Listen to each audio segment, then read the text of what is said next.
Hi, this is the Your Mac Life show 1064 for this Wednesday, the 30th of September 2015.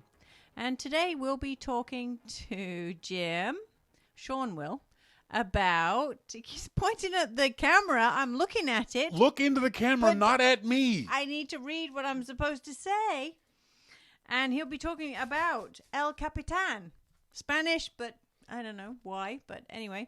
And trusting Apple. He'll be talking to Jim about that. And also, I want to know about 3D printers, but that's later in the program. You didn't tell me what this before. Starting Point Photography, we'll be talking about an app called InFilter. INFLTR. It's an app for photography buffs. So, here he is, as he takes his gulp of Alexander Keith's India Pale Ale. Yummy stuff. Shawn King. Hey, folks, this is Your Mac Life. Send us emails to onair@yourmaclifeshow.com. Are you one of the people who immediately ran out today and downloaded and installed El Capitan? Well, I downloaded it, but I haven't installed it. Make sure you do a backup. As always, do a backup before you install these kind of major system upgrades because you don't know what's going to happen. Something weird could happen that could just mess your entire system up, and you don't want that to happen to you. I did a backup last night. I'll do another one tonight, and then tomorrow I will install El Capitan on one and one only machine while I test it out. And the reason why you do that is because, as podcasters have found out, one of our favorite podcasting apps is an app called Levelator. What are you laughing at? Sorry, people in the IRC type funny shit. Levelator is a great app for raising volumes and lowering volumes and making all your volumes the same. But it doesn't work under, it stopped working. The developers have stopped developing it. And it completely stopped working under El Capitan. I found a little way to fix that on Tidbits. But if you have apps that you need working, make sure they will work in El Capitan before you install El Capitan because you don't want to get caught like that. So if you use Levelator, the folks at Tidbits have a great, not easy, but a trick for getting Levelator to work under El Capitan. I'll be trying that sometime tomorrow. We'll talk to Jim Dalrymple about that. And one of the funniest tweets I saw today was about the folks at Fortune.com said, should we trust Apple to deliver us our news? I trust Apple a hell of a lot further than I could goddamn trust Fortune, that's for sure. But it's an interesting question. With Apple News is curated, do you trust Apple to deliver the news to you? We'll talk about that with Jim Dalrymple later on in the show. And as Kim said, I found this really neat little app about a month ago, and it didn't do the one thing I wanted to do, so I sent an email to the developers and said, hey, are you guys planning on doing this? They said, yes, we are. I said, well, when you are, please let me know. They did on Monday. I tested the app out. It works. The thing that I wanted them to do, they did, not because of me. I'm not saying they did it because of me. And it has become a really cool, neat, funky app. It's got some issues, and we'll talk about those later on in the show in the Starting Point Photography segment. Oh, Kim has Kim knows all about El Capitan. So, Kim, what is, did you say C? C. Oh, El Capitan. It's Spanish Kim, to start with. Kim, where does the name El Capitan come from? It's a name of some mountain in one of the parks in America. Okay. Pew, pew. Okay, what is El Capitan? I don't know. It's an operating system for Mac. Okay. Yes. What does it do? It makes shit work. Right? Apple? Yeah. Johnny Ive would agree with me. He'd be like, yes. You're saying he'd agree with just because you think he's British and you all agree. And, Jesus. El Capitan is a operating system. Shut up. Which I said. Shut up. Is a mountain feature in Yosemite National Park in California. The latest versions of Apple's operating system have all been named after things in California. First was Mavericks. You know what Mavericks is? Top Gun. That's not. It's a beach in California. Big, huge waves come crashing down. Okay. And then there was Yosemite, which is The park. And now El Capitan is the next one. Which is the big face in the park. It's one of them. Yeah, Yeah. There are several in Yosemite. So Apple's just been naming things after famous or California stuff. I'm trying to be good. It's her fault, okay? The interesting thing about El Capitan is that it's not a huge update from the point of view of features or things like that. Apple is seeming to be, every second version is more of an improvement as opposed to a revolution. An evolution as opposed to revolution. I don't agree with either of those things, but there's not a lot really new and cool in El Capitan. The funniest thing was, I remember when Tim Cook showed the demo off, the big thing that we all went, oh, was, and this has happened to everyone, especially those of us who have big screens, lots of monitor space. You can't find your mouse. Well, there's a version, the El Capitan, when you shake your mouse, it gets bigger. And so you can find it on your screen.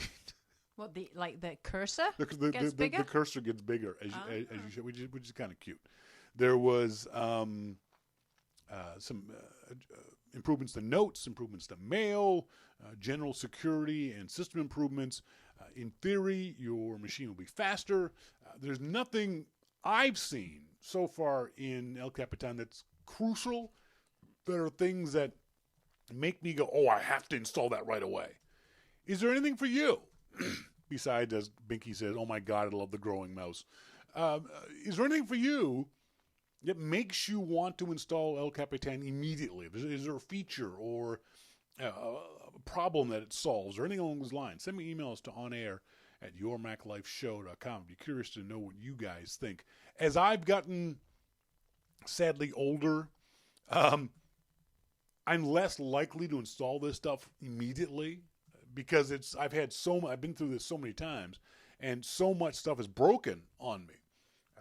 Wirecast in the past has broken on me. Levelator will break on me. So now I wait a while to make sure. And I've checked with all the manufacturers of apps that I need on a daily basis. And so far they all say yes, they're going to be El Capitan approved.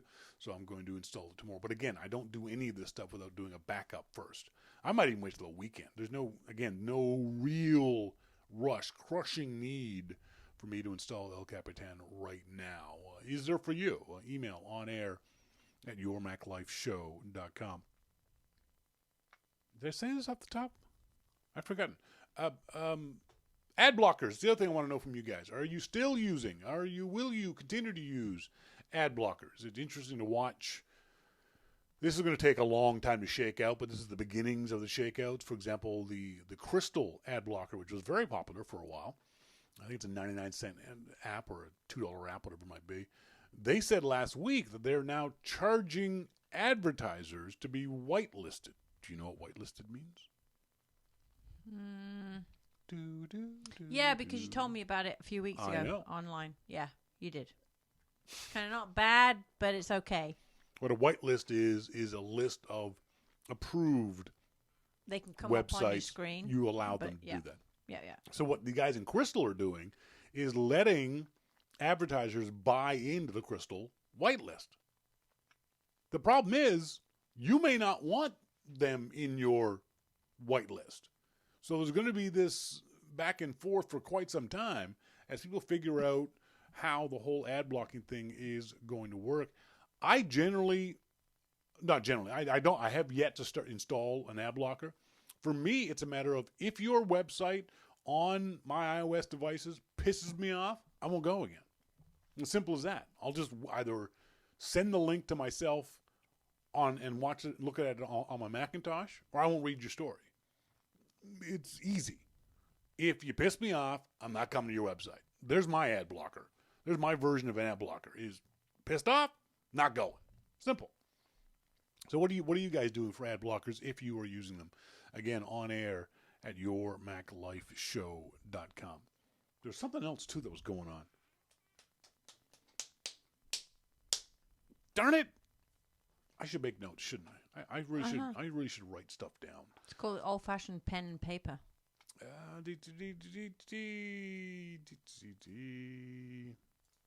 I think the best story of last week was the day last Friday. Top analyst.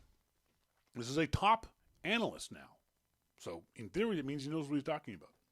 Analyst of what, though?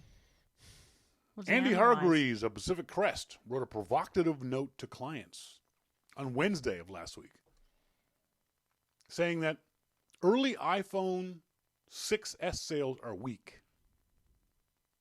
Did you hear the news that Apple announced on Monday? No.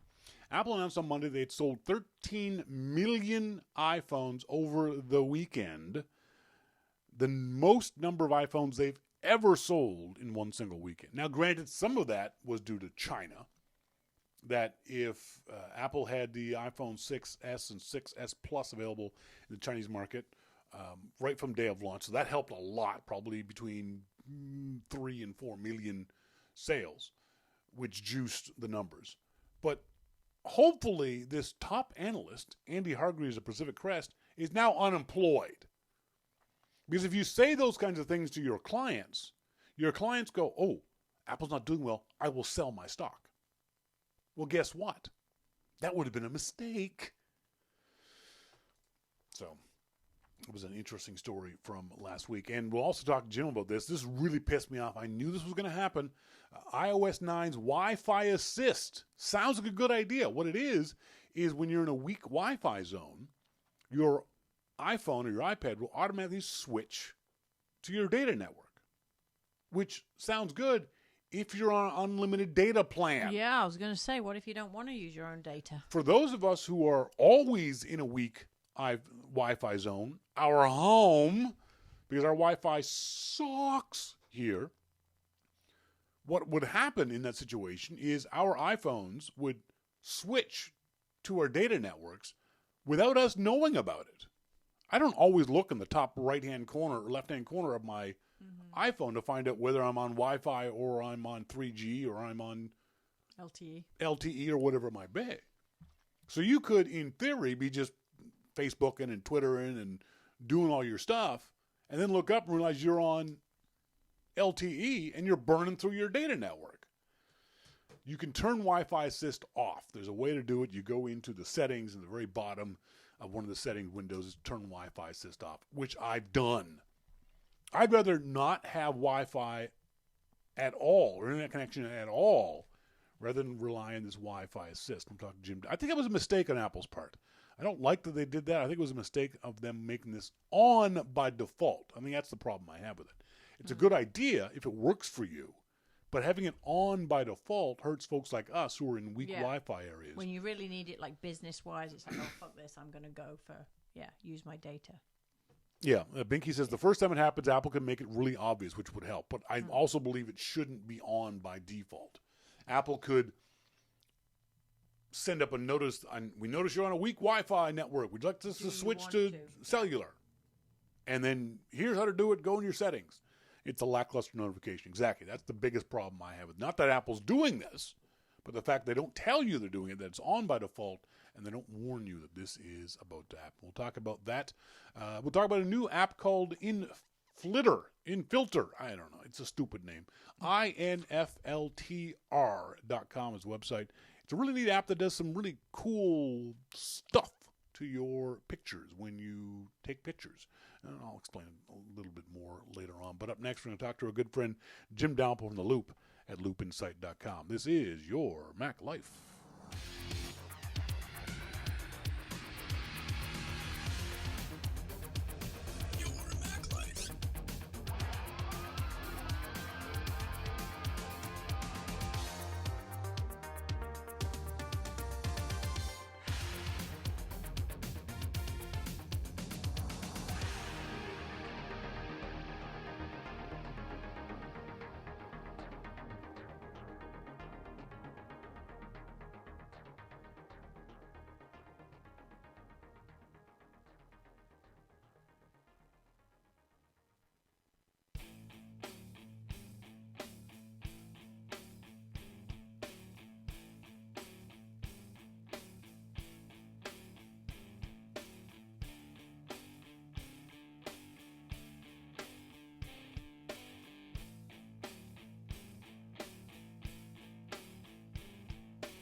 Welcome. Hang on. Push the button. Welcome back, folks. This is Your Mac Life. I am Shawn King, joined in our phone room now by our good friend, Jim Dalrymple of the... Ow! Jim, stop beating your phone around. How you doing? What are you talking about? There was a banging on the phone, so it was in my headphones, so don't worry about it. Never mind. How you been? Good. It's fall in California. Have you even noticed? Is it really? It's supposed to be. According to the calendar, it turned fall about a week ago. Did you even notice that there's no leaves of change, are there? There's all palm trees. Well, that would explain why the temperatures dropped so dramatically into the 80s. Oh, my God. Get a sweater on, man. Actually, today it was cloudy and rained a little bit. Poor muffin. I know. Feels Rain for about, I don't know. Well, I can't say rain, but there were a couple of drops that fell. Poor guy. I feel bad for you folks down there in California with all that liquid sunshine. I mean, all the neighbors are building arcs. They're not sure what's going to happen. One of the things that, obviously the big news today was El Capitan has finally been released by Apple. Were you running the beta, the previous versions of El Capitan? I was, and have been, yes. Is there anything that jumped out at you? It didn't seem to me to be, I don't want to say a not exciting update, but I guess as we get older and more jaded, we look for things that maybe aren't there. It doesn't seem like El Capitan is a must-install day of kind of OS update. Do you agree? I don't agree. I think it is a must-install. Why? I mean, for me, you have things like Notes that is better, and it's better with iOS 9 and all of that kind of stuff. Yeah. But for me, it's more, like Mail. Mail is just better. Yeah. Mail actually connects to servers now and downloads your mail. Oh, my God, really? I know, right? So, even with Yosemite, I was having trouble getting that done. And, it seems like a very simple thing. And in 2015, you should be able to download your mail. Yeah, no kidding. But no, apparently not. So I've had much better luck with El Capitan, and I really like it. I can't see why you wouldn't upgrade. I think part of it is a perception thing. I don't have those issues with Mail. I don't have any significant issues with the previous version of the OS. So and what I've been reading with the reviews, both Jason Snell and iMore and all those kind of folks who write these reviews of this stuff, I don't see anything for me personally that makes me want to run out and install it day of. I certainly will before the weekend. But are we past the days of that excitement of a new release where you had all these really wild, cool things? Are we now sort of settling into middle age, both personally and Apple-wise, when it comes to the operating system? I think that the difference in the old operating systems is that there was so much room to improve. Yeah, true. With features. They would release operating systems, years ago that had 200 plus new features. Yeah. And, now we're looking more at system level stuff and, things like Notes and the way that it handles links and messages and, allowing you to quickly create events and calendars and stuff like that. So all things that are really, they're new features, but it's more about integration with iOS and the whole ecosystem of what Apple does. And to me, that's more important than having like Spaces, which I never use. Yeah, me too. And they keep trying to get us to use it. They really do, don't they? It's like a pet project of Johnny Ives. Please use Spaces. Like, no, dude, I can't see any reason to use Spaces. No, I'm not doing it, Johnny. I don't care. I don't care what you do. Next time you can even make Spaces rose gold, and I'm not going to use exactly. Next time you see Johnny, tell him that. It's like, dude, stop pushing that shit on us, all right? We don't want it. Yeah.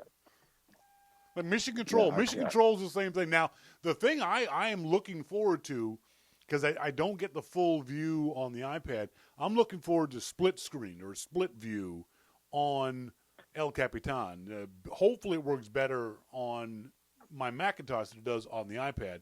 Can you actually use both things in split view? In other words, can you actually do things like two windows side by side, but it's two applications side by side? You can't use split view on iPad? No, the iPad I've got is the original big iPad, and I've got split view, but I can't actually do anything in the other window. I can't have two applications open and running at the same time side by side. Oh, I see. Split view is very handy. Yeah. That's one of the things that, it's a great feature to have. I think a lot of people are going to get a lot of use out of it. And, to be honest, I have when I'm posting or something like that, I have my workflow down so much now that it's, I don't know if it'd be any quicker for me to use split view on Mac. Yeah. Because I have everything placed where I need to place it. So it's just a mouse click away and, I'm gone. I'm doing it. I think that's part of it, too, is that once you get a workflow that you're comfortable with and that you want to, that allows you to work the way you want to work, you're maybe a little more reticent to upset that apple cart with a brand new operating system. I think that's part of it for me, too, is, as I said off the top of the show, the folks at Levelator no longer upgrade their app, and it's broken under El Capitan. It's an app I use for every single podcast. Every single audio I do gets run through Levelator. And so therefore, if it weren't for a fix that Tidbits posted, I wouldn't upgrade to El Capitan. So you get used to a workflow, you get used to a way of doing things, and unless the way of doing things is actually broken, you're probably less likely to upgrade to these new OSs. Well, and we talked about this years ago that my music system is always a version behind. Yeah. Because, I need all of my music software to be compatible and working. Yeah, so that system is always a version behind of what all my other systems are. Yeah, I'm good with that. As I was telling someone else this morning, we're not teenagers anymore. We don't just run out and install things willy-nilly. We've got especially if you're working, especially if you have a work machine, a machine you're doing real work on, trying to make real money on, you're less likely to mess with it with some of these new versions of operating systems. Well, yeah. When El Capitan first came out in beta, I installed the beta on a completely separate machine that I don't use and just see what it is. And it's usually, there's lots of stuff broken and, I just fool around with it for a bit. But usually around the third beta, fourth beta, I'll install it. And it's usually pretty good by then. That's certainly an advantage Apple has, is that they generally are pretty good about this stuff. Yes, betas break things. That's the nature of betas. But you rarely hear about a beta, either public or private, of Apple's operating system just blows your computer up. That just nukes everything, and everything. Oh my God, everything's gone. Cats and dogs living together, fire in the sky, kind of stuff. So that's certainly an advantage that we have. And so, to be fair, Windows has gotten a lot better over the years. In the bad old days, stuff would blow up on you, but it doesn't happen very much with any operating system. Now, that being the case, I still don't encourage the average person to download the public betas. I think you should avoid those at all costs. Well, in the bad old days, Apple's release software would blow up your machine. So, True. Fair point. When you're looking at iOS 7, or I'm sorry, Mac OS 7, holy God. Yeah, that's right. That thing would just blow up your machine looking at it. It was just awful. We are getting old. Hey, You had a wonderful little rant on Twitter last week about Apple News, and today a story from the folks at Fortune magazine had me laughing out loud literally when Fortune magazine said, should we trust Apple to give us the news? You know what? I trust Apple a hell of a lot more than I trust frickin' Fortune.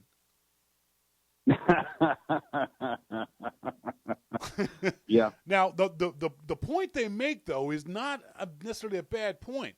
Matthew says, the way Apple treats apps that contain objectionable but newsworthy content raises questions about how it handles the news. Do you agree with that statement? Well, I guess that's how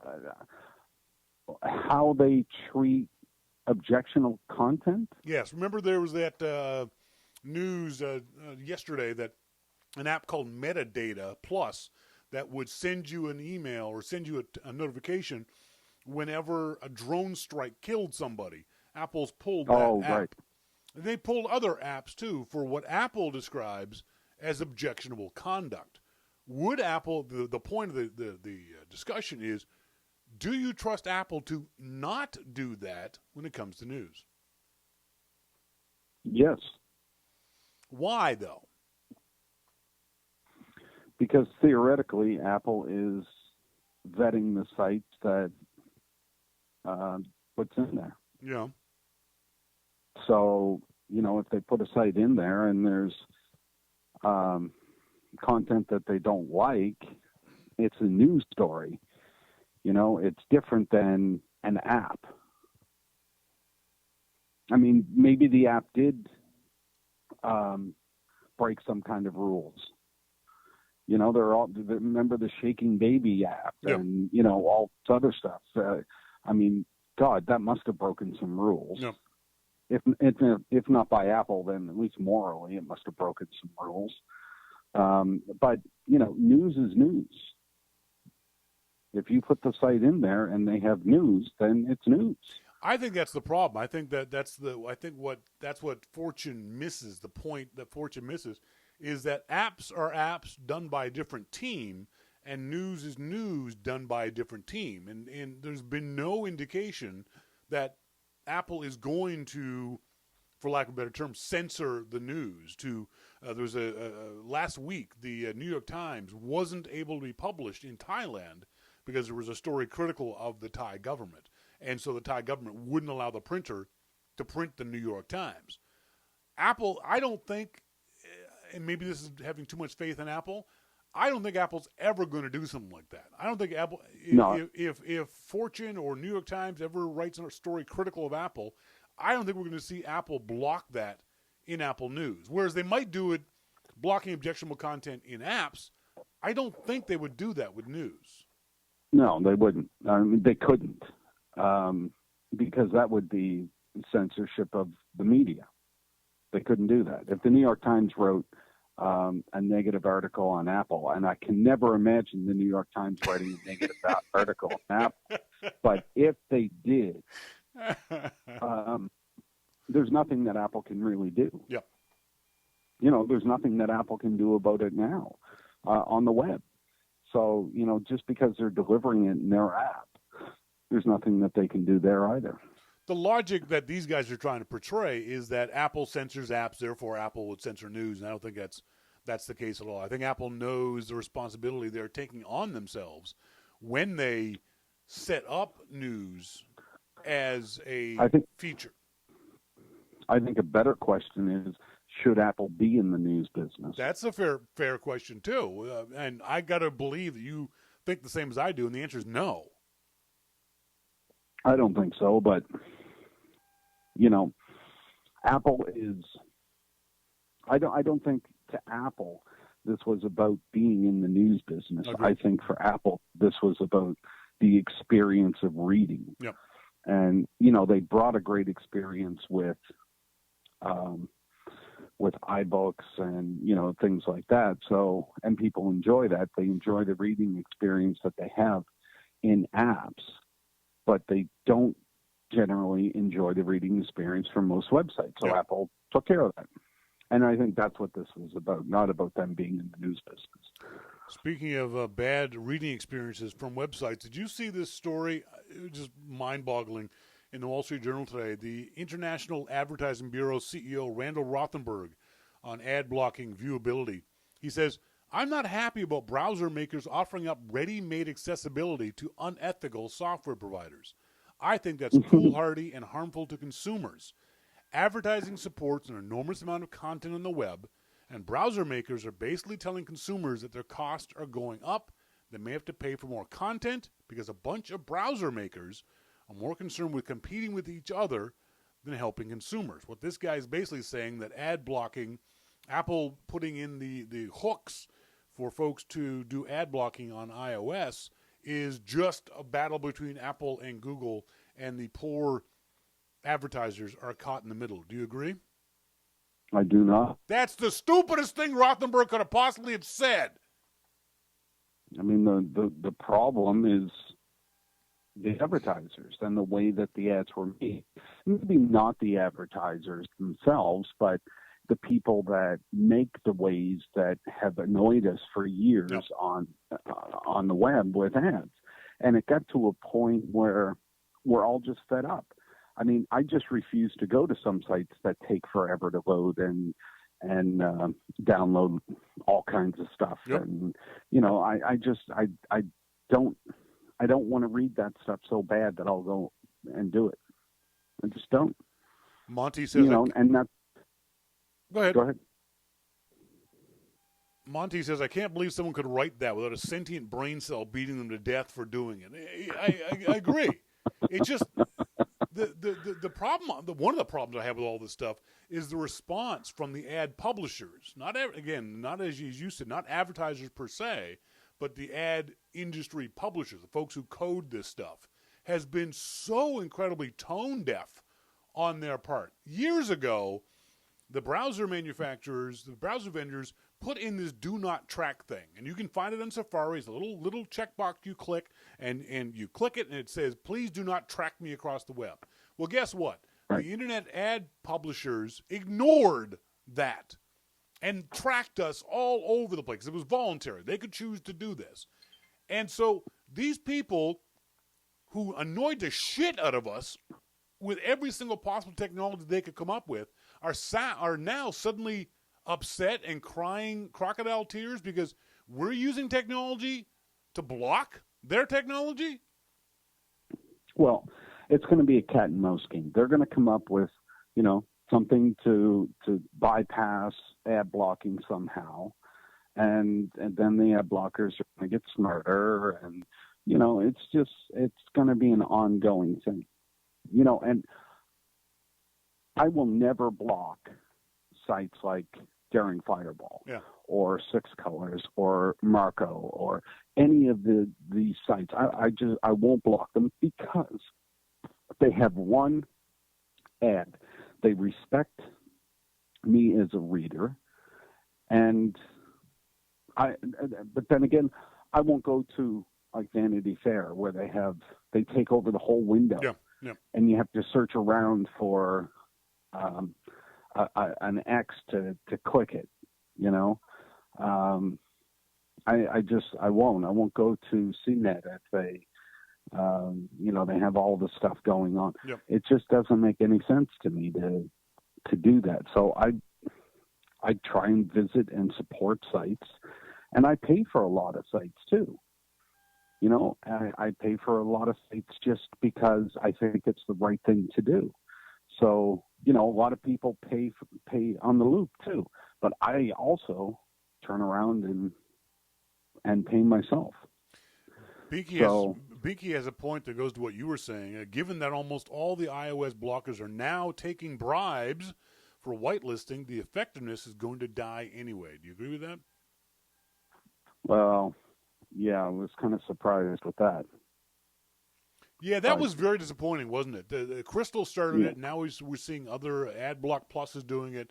But it was the natural outgrowth of this, that once they get that audience, once the ad blockers get the audience, they can now say, hey, look, CNET or Budweiser or whoever it might be, I've got 80,000 people. If you be nice to them and give me X numbers of dollars, I'll let them see your ads. And like you said, it's going to be a cat and mouse game. It's going to continue.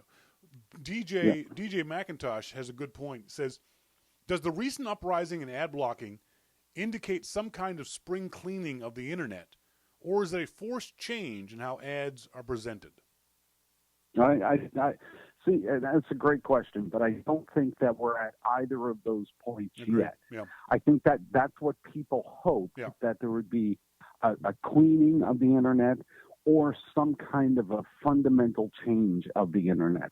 But I don't believe we're at either of those points yet. Where I think we are is first, not blackmail, but you pay me so much money and I'll let people see your ads, so they're going to pay the money, because advertising, that's, billions of dollars industry. So that's one point where we're at. While they're paying to have their ads shown, they're also going to be working on technologies to bypass the ad blocker so that they don't have to pay. Yeah. So, we're at the cat and mouse stage. Yep. It's going to come to a point where either people just say, screw the ad blockers because they're all being paid off anyway, or the ad blockers are going to win and the advertisers have to find a new way to go about things. The one of the features of iOS 9, we haven't talked very much about iOS 9, but one of the features, I remember when Apple said this, I thought, this is going to be a bad idea. It's posted up on the Loop. iOS 9's Wi-Fi Assist is eating my cell data. We talked about this off the top of the show. Folks, if you want to go into settings, cellular, settings, go to settings and cellular, scroll all the way to the bottom, and turn off or turn on, depending on your choice, Wi-Fi Assist. Do you think this was a bad move on Apple's part, Jim, the way they have done this? It's on by default, and there's no warning to the user that this has implemented itself. I don't know. I mean, I don't. Maybe it shouldn't be on by default. I don't know. But as users, we want the best experience possible. But then, as soon as we find out that it's got this one negative effect, and we freak out. Yeah. So, we all want high quality audio, but you don't turn on high quality audio over cellular because it's going to take a gigabyte to download one song. So. If Apple was making money off of that, then I would say, oh, whoa. That's a problem. The problem is you're speaking like someone who doesn't pay for his own data. The problem is if you are like Kim and I here in Rogers or Telus in bum nowhere Canada, where we get really crappy Wi-Fi and we have to pay out the wazoo for data access, for 1 gigabyte of data access, which I go through easily in the first third of each month. When that happens, if that Wi-Fi Assist is on and I don't know, and my crappy Wi-Fi kicks out as it does all the time because the crappy router has given us, my Wi-Fi kicks out and I don't notice it, suddenly I'm blown through my cellular data, and inside of a week, I've used up a gigabyte of data. Well, to you, I would have to say specifically, don't fucking cry on my shoulder, you socialist.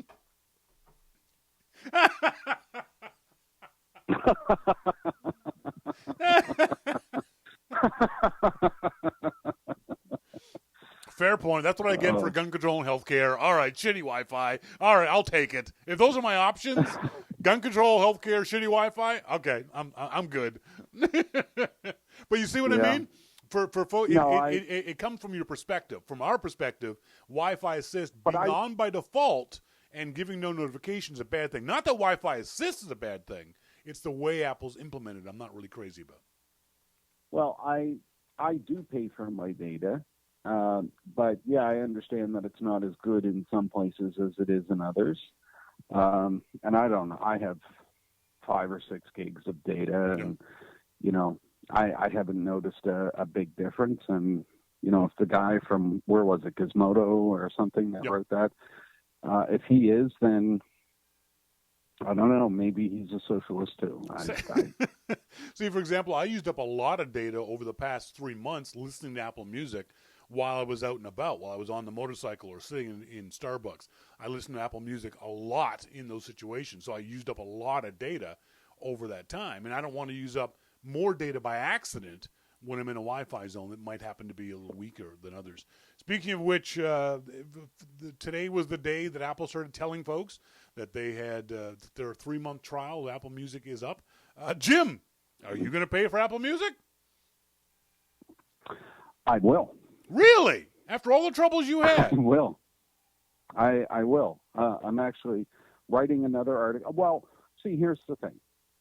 Am I convinced yet about Apple Music? No. Is there still problems? Yes. But I feel that in the job that I have, I really have to know about Apple Music. Yeah, true. I am also paying for a service called Deezer. I'm paying for Google Play. Mm-hmm. I think I canceled Spotify. I'm paying for Pandora. Yeah. So it's not just Apple Music. I mean, I need to be able to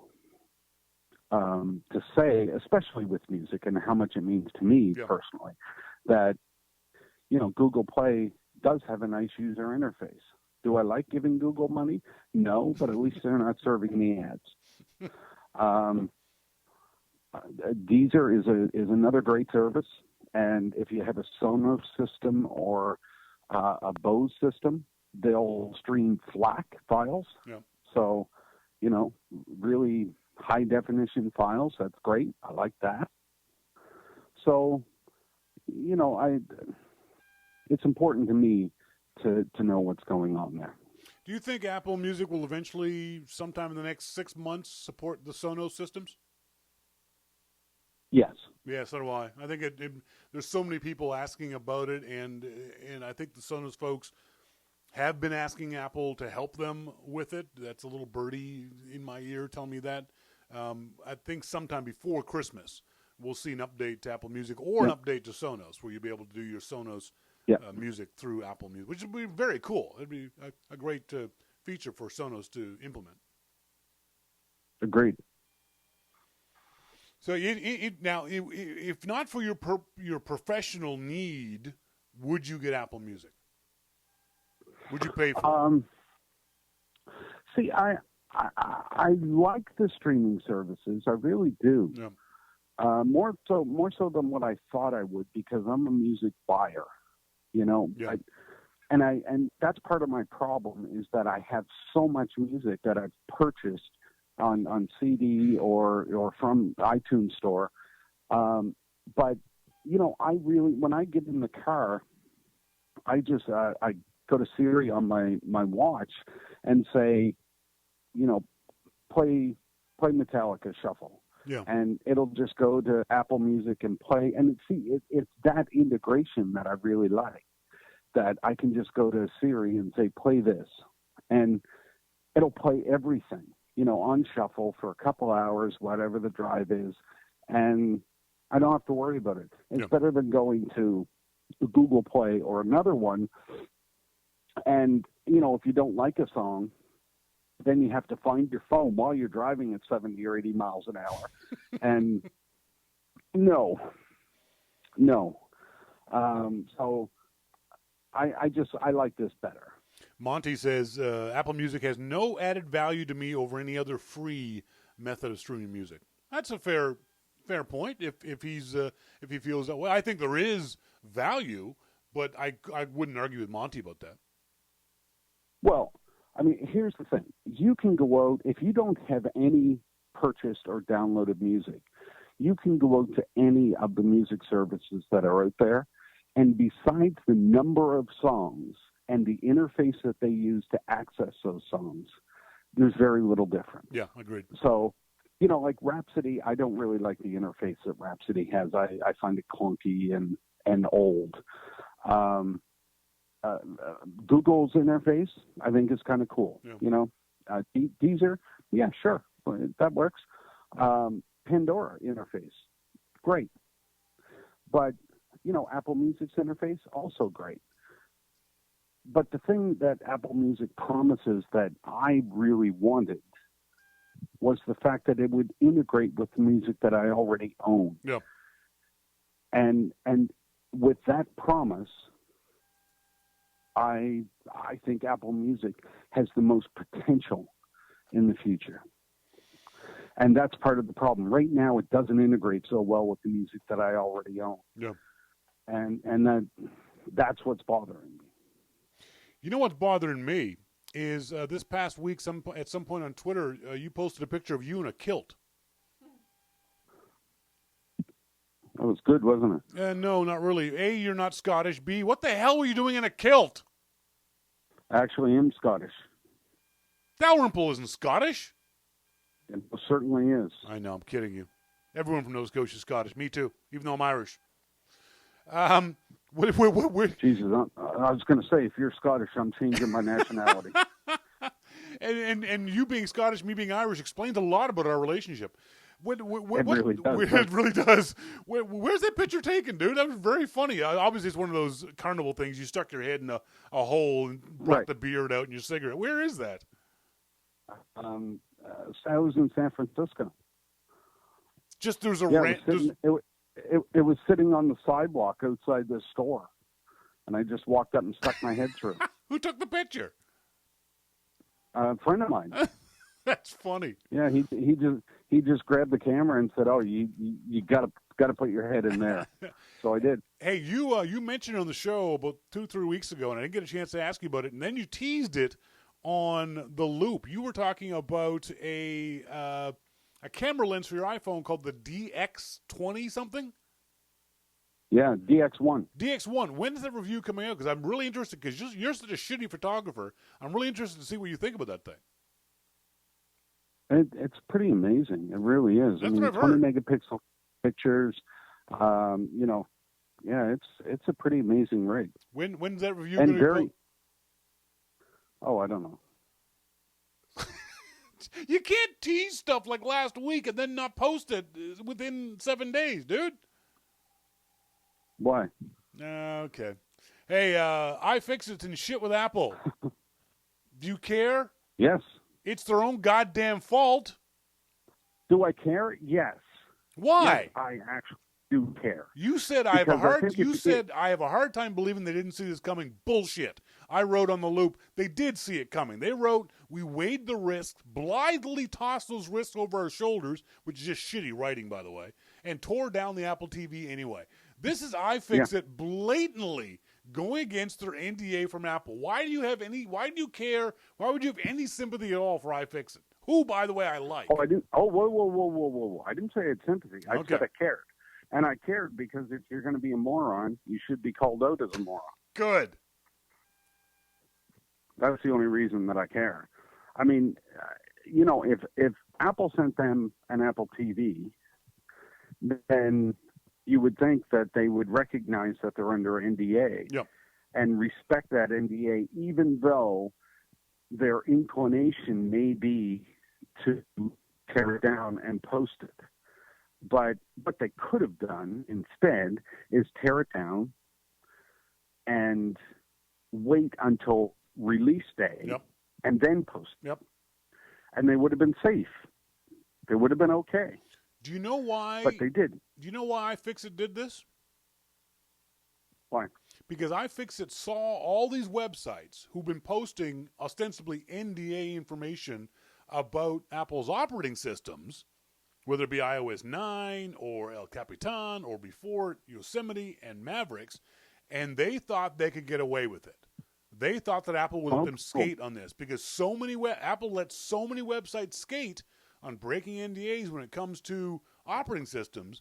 iFixIt thought they could pull this one on Apple and they wouldn't get mad at them for the Apple TV. Yeah, well, surprise. Yeah, exactly. Surprise! And good luck getting. And the thing is, it's going to be easy for iFixIt to skate around this because they'll just set up another developer account under a friend's name or whatever it might be, and all this will happen again. But yeah, I have no sympathy for them. As much as I like some of the folks over at iFixIt, this was something of your own making, and I've got no sympathy for them whatsoever. Yeah, I mean, iFixIt does a good thing. I like the guys there. I have no issue with them personally, but what they did was stupid. Exactly. You cannot break an NDA. And if you remember, in years past, when we go to WDC or whatever, the instruction is always don't link to anything that is NDA'd. Yep. You can talk about anything on the loop if it was in the keynote. Yep. And that's it. That's right. Because I'm a developer, I'm under NDA, so we're not going to break that. I don't care what other sites do. Exactly. Folks, I've been talking to Jim Dalrymple from The Loop at loopinsight.com. He has two podcasts available up on the iTunes store. He did a version of Amplified this morning with Dan Benjamin of 5x5 and the Dalrymple Report with who's your co-host on Dalrymple Report? I don't even know who the hell is that guy. Merwin. Some rookie, some new kid? Yeah, right. He's been around for a couple of weeks. You just grabbed this guy off the street? Couple weeks. Merlin Mann is also available on the iTunes store. Thanks, Jim. All right. Thanks, Shawn. Talk to you soon, buddy. See ya. Bye. Okay, you can turn your microphone on now that I've done this. You can't speak yet because I have not allowed you to speak. This is my only time in my life I get to do this. You're my... Whoa, jeez. Sorry, that was my fault. It was completely my fault. Okay, now you can talk. Thank you. Thank you. Starting Point Photography segment brought to you by the folks at Starting Point Photography, which is me. StartingPointPhotography.com. Hey, if you guys get a chance, go to our website on Facebook. Go to Facebook, Facebook.com. Do a search for Starting Point Photography on Facebook, and then give us a like. I've never begged for likes before, but I'm begging for likes now. So if you get a chance, go to Starting Point Photography on Facebook and click the like button. Found this really neat app called and I hate the name. The name is driving me nuts. InFlitter, Infuego.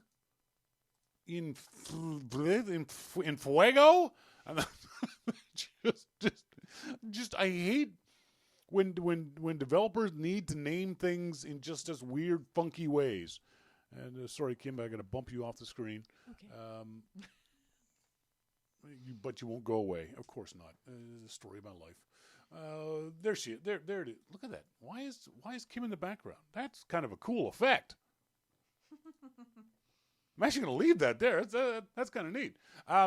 INFLTR is the website.com. InFlitter, God damn it! I just hate the name of this thing. But as I said up the top of the show, the developers it just use real fucking words. You Klein bottle assholes, exactly. Why is this doing? This is kind of cool. Look at this, Kim. You're still on in the back. Oh, no, you're not anymore. So I saw this app, and it didn't do the one thing I wanted to do. And what I wanted it to do was to be able to import photos from your camera roll to do this effect on. And they said, we're planning on that. Give us some time. I said, okay, all right, fine. So I waited, and on Monday, the developer of InFlitter, Binky says, I think it's Filter. InFilter? So you think it's InFilter? Or whatever. The developer sent me an email going, hey, Shawn, we did that thing you wanted us to do. So now I get to show it off to you guys. And just let me pull it up on my iPad. It's an iPhone app, but I'm going to show it to you guys on the iPad. And if only because, oh crap, hang on. I got to do it this way, and I got to unplug this. Don't shake your head at me, woman. She's shaking her head at me just disapprovingly, as she does. No, one of the things I just discovered about the app is it doesn't do landscape mode, which is really, really annoying. I have to have it in portrait mode for it to work. So now I can show you guys. So there's Kim. Move out of the way. What the hell? All right, fine, iTunes. I'll just quit you. Oh, that's nice. Look at this. Command Q doesn't work with iTunes. It's blocked out. Why does iTunes not let me quit iTunes? Oh, dear God. The device is no longer connected. Yes, I know that. Go away. iTunes. Quit. Jeez. Safari. Don't give me the disapproving look. Stop shaking your head. Oh, God. So here's the interface of the app. It's very simple. In the upper right-hand corner, you've got settings, and the settings are very, very minimal. Show watermark, show the bulge. That's it. And, you know, as guys, we want to see the bulge. So what you do is...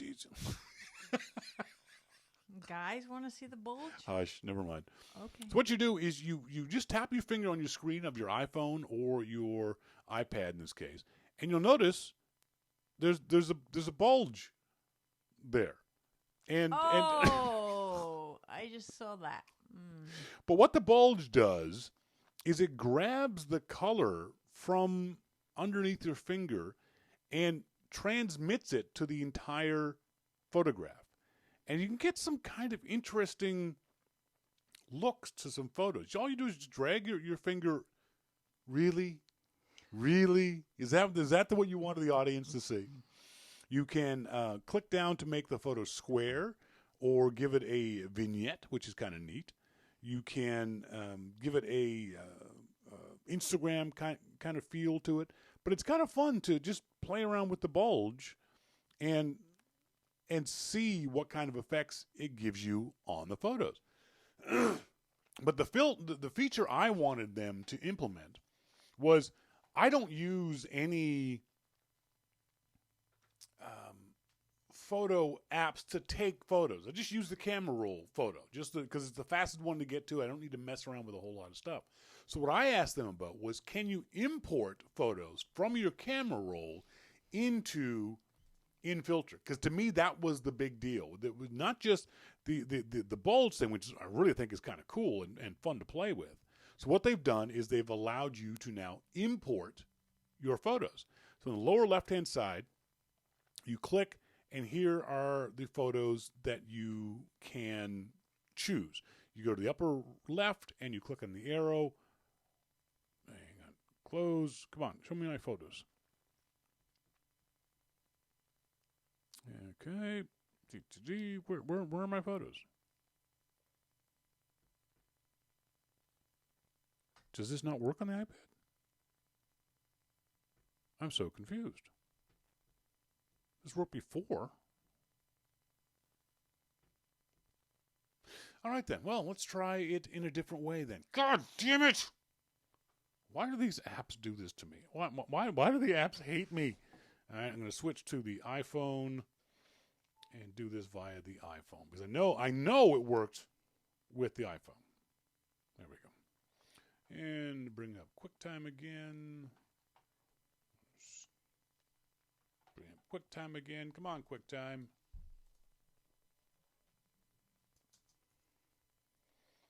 Riveting, isn't it? I just see Kim is just on the edge of her seat.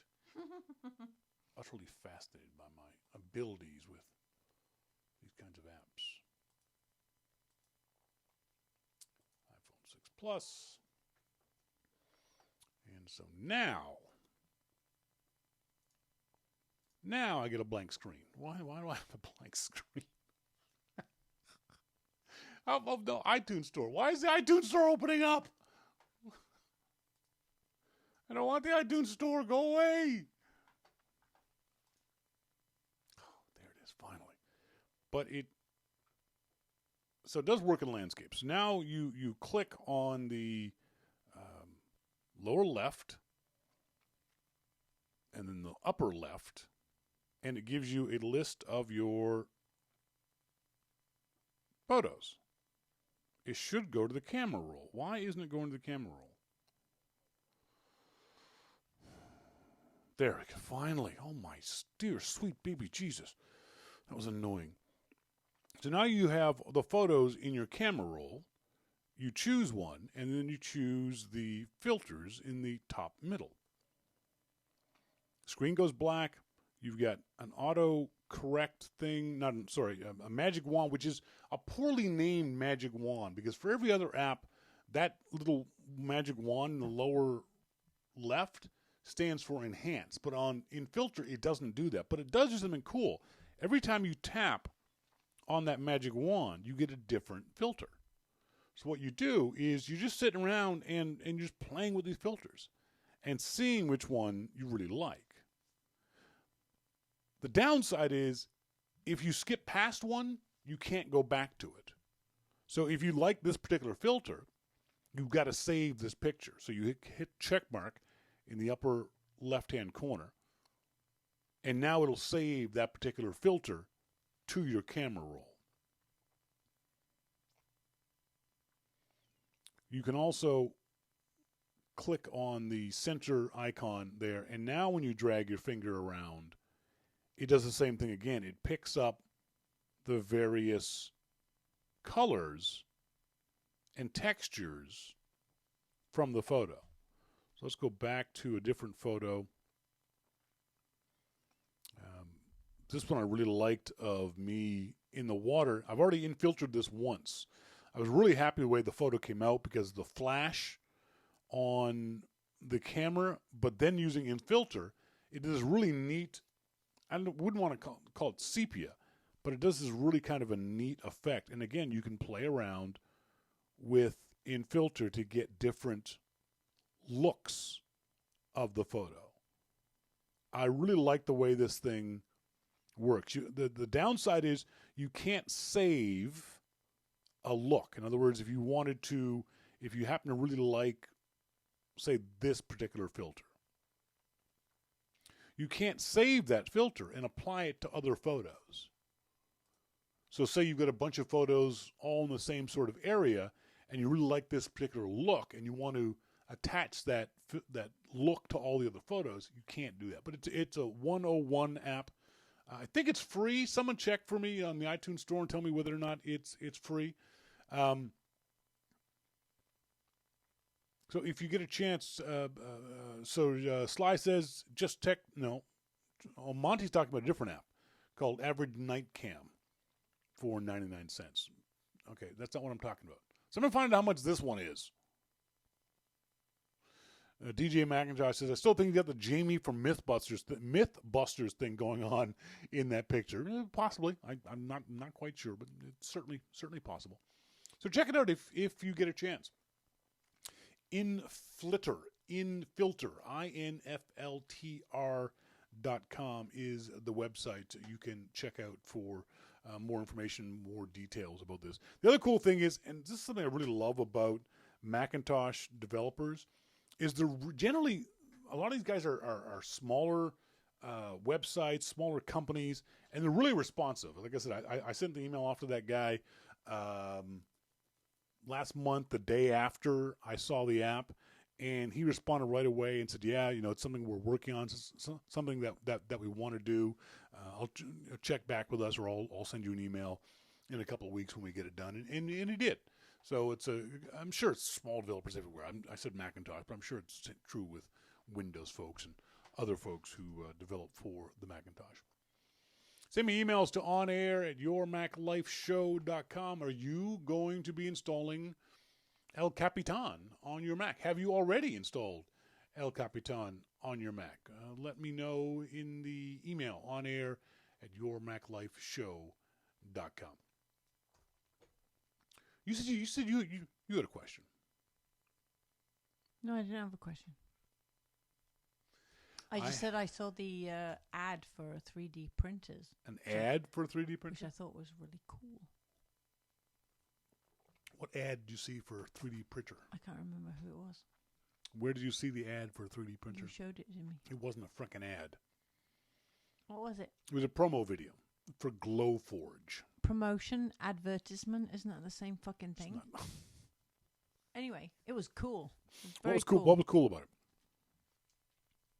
that you can print shit and it comes out like solid. I think she's half sailor. She It's can't cool. go more than 10 words, though, cursing. Shit, it's not curse. Yes, it is. That's not curse. I could show you curse. I could let you hear curse.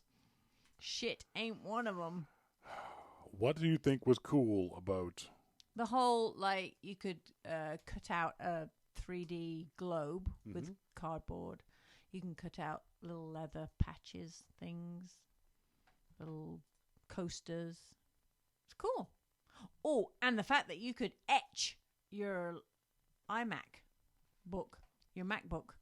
That'd be cool. That's something you'd want to do? Yeah, it's me. I'd put the fucking Harley Davidson logo on it.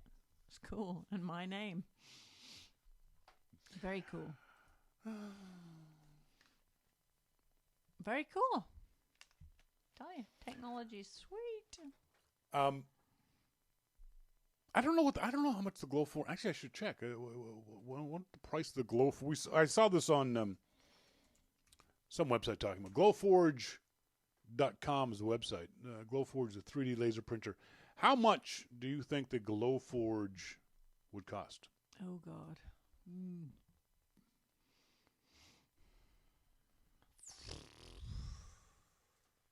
Couple of grand. I'm guessing. Yeah, I'm guessing Two and a about. half. I'm guessing about $2,000. Yeah. I'm trying to find out on the websites Yeah. what it costs. It doesn't. Cool though. Very cool. Yeah, their FAQ doesn't say contact owners, home, pre-order now. Ah, okay, hang on. It looks like it might be a Kickstarter program. No, I don't think it's Kickstarter.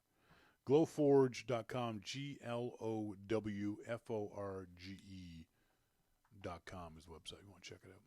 But yeah, the promo video was $4,000. Oh, That's not bad. More, but yeah. You know, considering the high quality version of these things, even 2-3 years ago was 2, 3, 4 times that. So them costing only $4,000. Now that's, you know, if you got together with some friends to do this, or your company wanted to buy one to do rapid prototyping or other things, they showed it very much in a family environment. They really showed it off as folks who wanted to do arts and crafts type things or do things just for the home. I don't know yet that 3D printers are a home thing. I think if you're a techie nerd guy and you've got a man cave or a garage. It depends how much it costs every time you print something. Well, according to the video we saw, you can use recycled materials. You can use cardboard to print things. Cardboard doesn't cost anything for them, you know, dirt cheap. Styrofoam.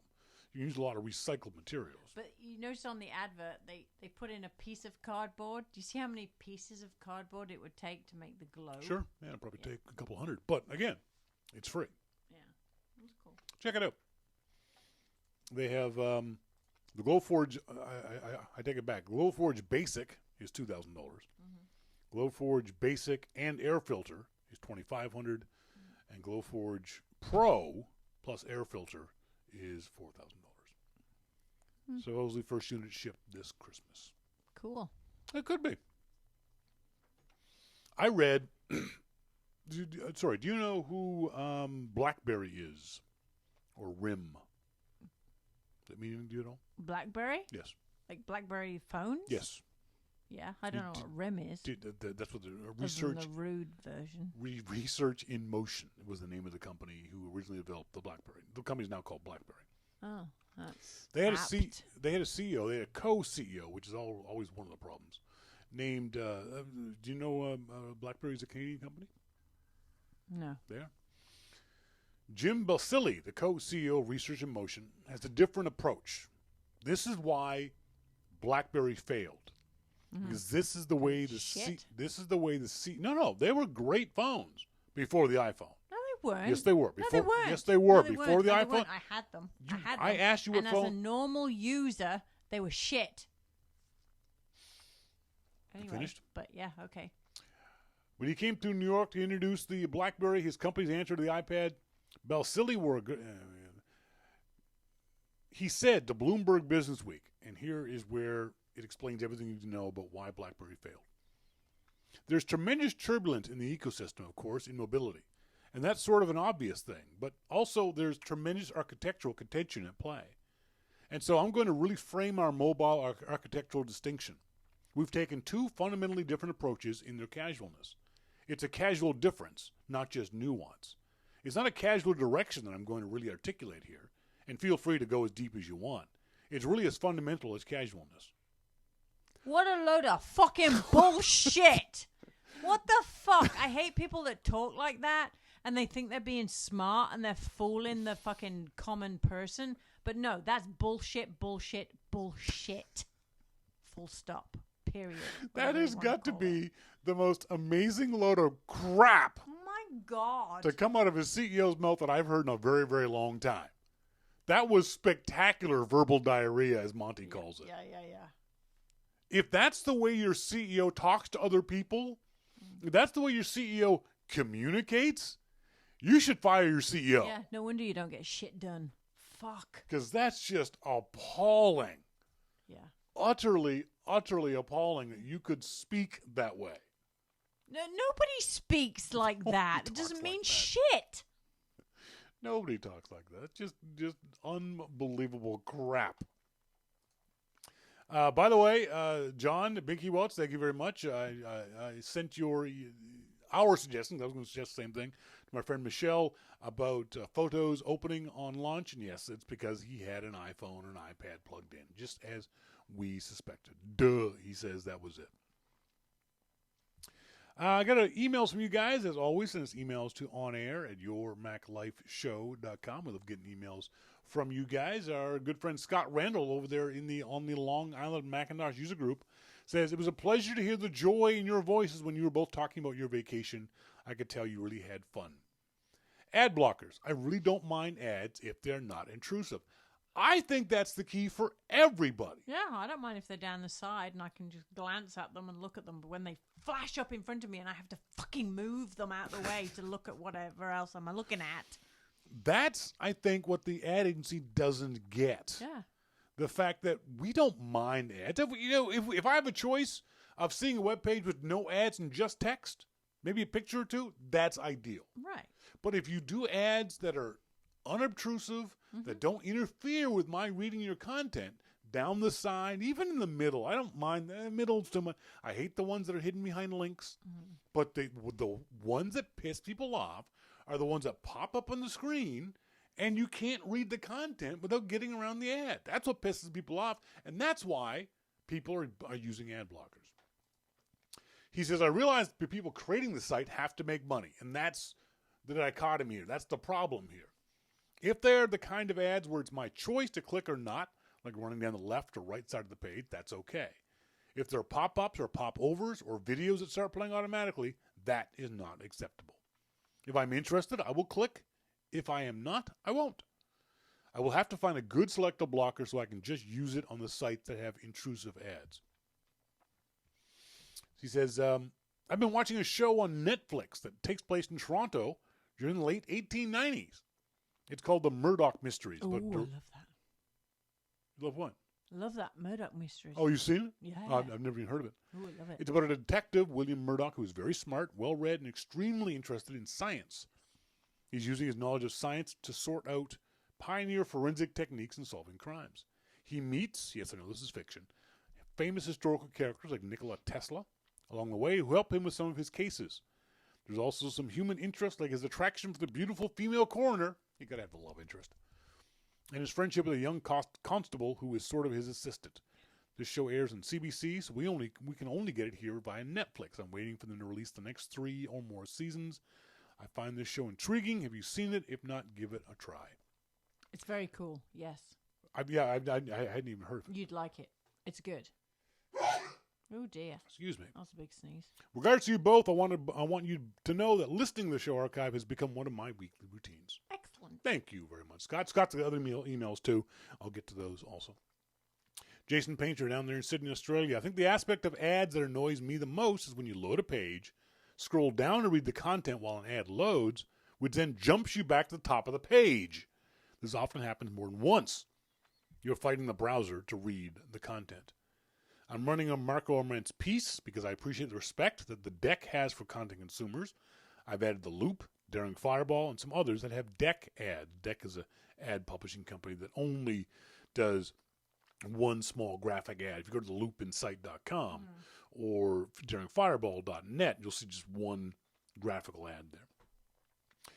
I like to read websites through an RSS reader, but I make an exception for The Loop because I want Jim to get the ad impressions. I follow The Loop on Twitter and tap to load the page for almost every post. This arrangement is not what the average user would do, though. True, Jason, but we certainly appreciate it. Scott Thrift, also in Sydney, Australia. Scott, do you and Jason Painter know each other? I know it's a big city. I know it's like 5 million people. I know. But you guys should get together one day. Yeah, have a beer and listen to the show together. I think it'd be kind of fun. Just listen to you and Jim talking about the new Apple TV and the whole future of TV thing. We seem to be somewhat luckier here in Australia.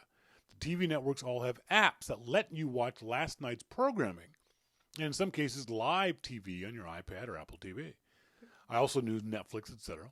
Our local broadcasters are all free, and I'm quite happy to pay the $10 a month for Netflix. I'm waiting excitedly for the new Apple TV to integrate all these services onto one box, as opposed to having to use my iPad and a Chromecast. What TV shows do you like to watch? I'll leave it there for the time being. What TV shows do you like to watch? I like all the sports.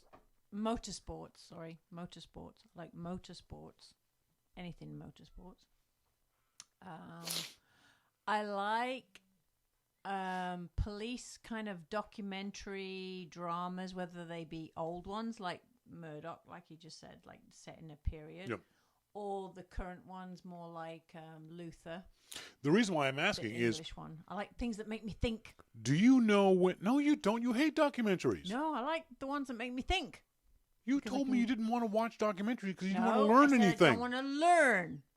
Things that make you think is not learning. That's thinking. It's different. There's a difference between learning facts or just thinking like, what the fuck is going to happen next and figuring it out. There's a difference. There is a difference. There's a huge difference. Send your emails to kim@yourmaclifeshow.com because I don't have time to go into that mess. That's not a mess. It's perfect. The reason why I asked the question is, do you know when your TV shows are on? Do you know what time and what day they're on? No. Do you care? No. No, if I catch them, I catch them. If I don't. When we were kids, the term came afterwards, but when we were kids, there was this thing called appointment TV. That you sat down on Tuesday, 8 o'clock to watch a particular TV show.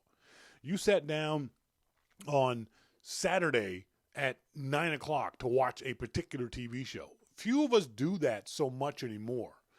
That kind of event TV. It still happens for things like Game of Thrones or for Sly, Big Brother, and things like that, where you'll sit down and watch it live because you've got to watch it live. Sporting events, as Kim mentioned, is something that's very, very common. You need to watch those kind of things live.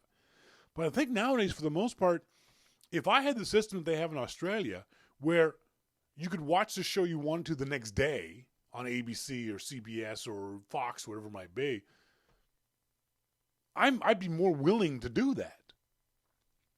The problem is right now, there are 75 different services, and this show is on this service, but it's not on that service, or there's 2 years of this show on Netflix, but not the originals, and this isn't allowed on here for another 6 months. And it just, for a lot of people, cable is simply easier. Having a DVR, a PVR box attached to your, even if it's a shitty Comcast or here in Canada, Shaw DVR box, for a lot of folks is a lot better than trying to figure out and pay for 10 different services to keep up with all of these different shows that you want to watch. No one's cracked that nut, even Apple. No one's cracked that where I just want to turn my TV on. I want to say to my TV, I want to watch Big Bang Theory. And the TV says, well, there's a show tomorrow. You want me to record it? Or do you want to watch last week's show? Oh, they're getting close, though. Apple are way closer than everybody else. Because that's what I agree with. I like the way that they're looking at TV in a sense of what you want. You can pick and choose what you want to watch. Arxine says, I'd watch free TV if I had a TV tuner connected to my Mac. Would you watch TV on your iPhone? Murdoch Mysteries or MotoGP or... If I had to, but no, I prefer a bigger screen. Yeah. We hear a lot of folks Just talking about relaxing. that, how they'll Yeah. watch TV. Now, there's some TV shows you could watch on the iPhone. Like Big Bang Theory, it's a sitcom. Yeah. You know, you don't need to see the detail of the show. You could watch that on even your iPhone 5S and iPhone 6. You could watch it. Your iPad, sure, sitting in bed. You and I watch TV. When our computer was screwing up, we watched TV in bed. It's not ideal. For me personally. I think my best TV watching experience is always going to be sitting in front of a big screen TV on a big comfy couch with a bowl of popcorn and surround sound. To me, that's the way I'm always going to want to watch TV. Because the iPad just isn't big enough. It's also not, even if you're not with someone, not communal enough. I want to use my iPad so that when I see something on TV, I can look it up. I can reach over, grab the iPad, do a search on Wikipedia. Where have I seen an actor before? Pause. Wikipedia search. Or do Facebook or tweet or chat to friends who are watching the show at the same time that you are. I think the Apple TV is getting closer to that, but I still don't think they're anywhere near what I just described. I want to watch, and the other aspect of all this is live sports, especially live sports that aren't the big four sports. Kim and I love watching MotoGP, but MotoGP is not shown on North American TV for the most part. They'll show the occasional U.S.-based race, but if we wanted to watch Aragon or the races in Italy or the races in England, we can't get them on TV. They're just simply not on TV. And those I happily BitTorrent. Arrest me if you choose, but I'm not ripping anybody off because I don't get that stuff. I don't get Sky TV or British Superbike or that kind of stuff. So we have to steal it. That's going to be a big sticking point for a lot of folks, is sports in general, and certainly live sports that the Apple TV still can't fix.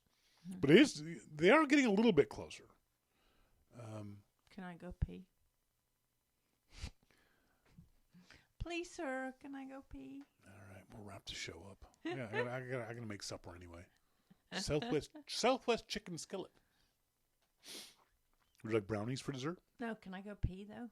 I'm gonna try to see how long I can drag this out. No, I need to pee. But I can't drag it out. No, right, folks, as always, send us emails to Shawn at yourmaclifeshow.com during the week or during the show to onair@yourmaclife.com. The show's a little short this week because little Miss Squirmy Pants has to go away.